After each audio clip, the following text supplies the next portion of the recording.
हरियाणा की जनता को मिला ऐसा प्यार, हरियाणा में बनी अब ट्रिपल इंजन की सरकार।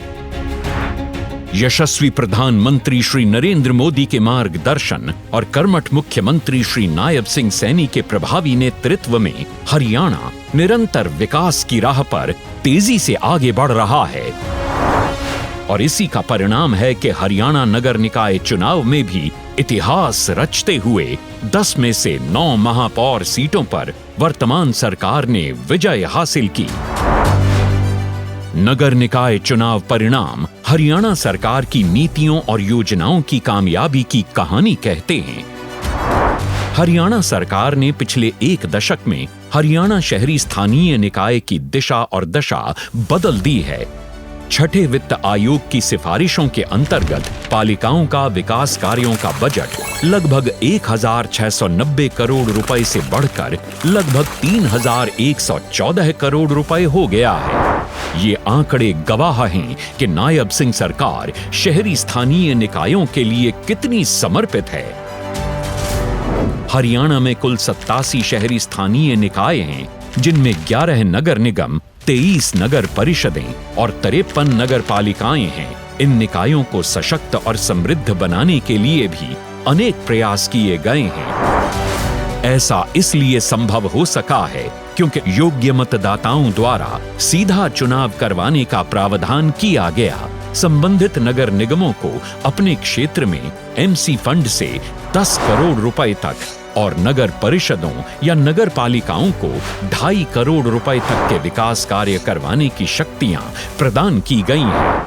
हरियाणा राज्य में पालिकाओं में मेयर की कुल सीटों पिछड़ा वर्ग क को 8% आरक्षण और पिछड़ा वर्ग ख को 5% आरक्षण प्रदान करने का प्रावधान किया गया, जबकि नगर निगमों और नगर परिषदों या नगर पालिकाओं के चुनाव लड़ने के लिए पिछड़ा वर्ग क और पिछड़ा वर्ग ख के लिए संबंधित पालिका में इन वर्गों की जनसंख्या के आधे अनुपात में वार्ड आरक्षित करने का प्रावधान भी कर दिया गया है।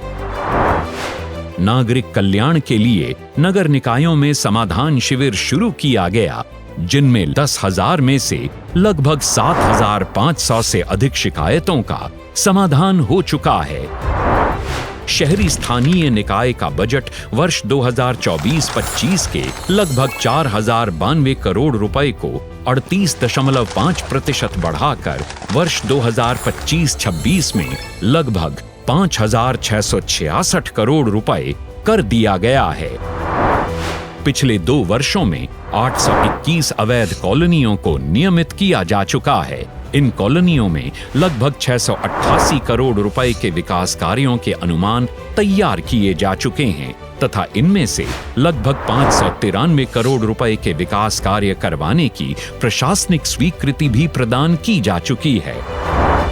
माननीय मुख्यमंत्री महोदय द्वारा वित्त वर्ष 2024-25 के बजट में नई अधिकृत कॉलोनियों में विकास कार्य करवाने हेतु 1,000 करोड़ रुपए का प्रावधान किया गया है।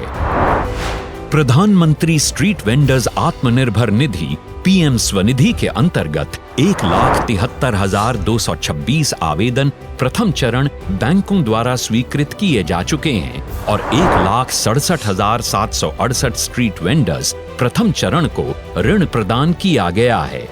अब तक स्ट्रीट वेंडर्स को 3 चरणों में लगभग 261 करोड़ रुपए की राशि के ऋण उपलब्ध करवाए जा चुके हैं। इसके अतिरिक्त नगर निगम, परिषदों और पालिकाओं को स्वतंत्र रूप से अपने स्तर पर कर और शुल्क का निर्धारण करने की शक्तियां प्रदान की जा रही हैं।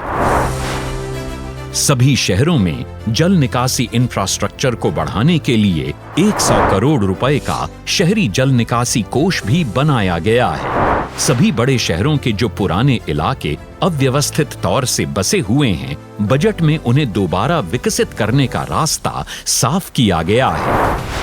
राज्य सरकार नगर पालिकाओं को मशीनरी और उपकरण प्रदान करके स्वच्छता, सड़क सफाई, सीवरेज सफाई, सड़क मरम्मत, बागवानी जैसे विकास कार्यों और बेहतर सेवा के लिए भी प्रतिबद्ध है। साथ ही राज्य सरकार खेल अवसंरचना को बढ़ावा देने और युवाओं की प्रतिभा को निखारने के उद्देश्य से नगर पालिकाओं में एक खेल परिसर का निर्माण करेगी। रोहतक और गुरुग्राम में बनाई गई मल्टी लेवल पार्किंग की तर्ज पर राज्य के सभी प्रमुख शहरों में भी मल्टी लेवल पार्किंग का निर्माण किया जाएगा। पानीपत, फरीदाबाद, गुरुग्राम एवं यमुनानगर में common effluent treatment plant CETP स्थापित करने की योजना भी बनाई जाएगी। एक बड़ी उपलब्धि ये भी है कि पिछले 10 वर्षों में कई कचरा स्थलों से लगभग 69 लाख मीट्रिक टन पुराने कचरे का वैज्ञानिक तरीके से निपटान करके 109 एकड़ भूमि को पुनः प्राप्त किया गया है। अब इसका उपयोग हरित क्षेत्र पार्क और सामुदायिक बुनियादी ढांचे के निर्माण के लिए किया जाएगा। इसके अलावा वित्त वर्ष 2025-26 में सभी पुराने कचरा स्थलों को 100% साफ करने का लक्ष्य भी रखा गया है। विकास कार्यों को मिले नॉन स्टॉप रफ्तार, हरियाणा में आई ट्रिपल इंजन सरकार।